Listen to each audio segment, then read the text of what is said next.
2 дугаар цагийн завсралгаанаар багш намайг дуудлаа.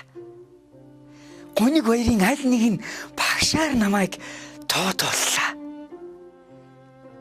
Айдас, эргэлзэл, сүүдэр гурав араас минь дагаад л хөдлөлцлөө.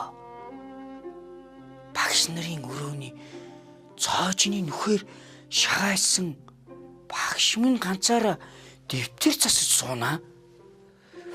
Шуудхан яваад орчих зэрэг шулгахын насанд минь дутлаа. Гонсон нарны халуунтай тугал сүлдээд ооч нүгий бяцхан бярмын амтагдахад отроор аавыг явчихсан хойгор аадар шаагсан шүнүүдээр орон гэртээ зориг нь байсан минь бодогдонгууд орхуу агшаа ор гэлээ. Хэсэг чимээгүй байснаа багш намайг нэвччихлээ. Хийсэнгийн байжиг минь би бүгдийг л хилчихмээр санагдлаа. Цагийн гал шиг цоргих харцсан заавал нэг үг шивнэ тэгсэн. Идэлгээ муутай дэвтрийг минь дэлгэж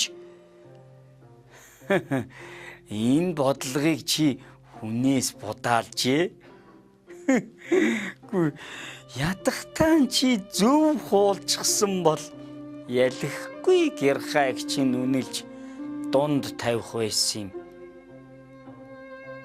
Хүний халуун хөлсөөр өөрийнхөө дутууг нөхөж явах үе гэхдээ 2 хасах тавилаа. Хилчгүй цүлийн нажмгоо шиг хоёрын тоо дэвтэр дээр минь цогнолцож улаан солонго татууллаа. Эхний яргуйн зүнтэй хаврын салхийг мэгшүүлэн цүнх золбоо хоёроо нортол уйлж билээ би. Сурагч ах юм минь гинэн тэр алдаа сургаггүй одсон он жилүүдийн өмнөөс өршөө багш минь би бусдын сэтгэл цус шингэсэн яруу сайхан шүлгээс баддаг байтугай шат шүлэгч хуулаагүй яваа шүү багш минь.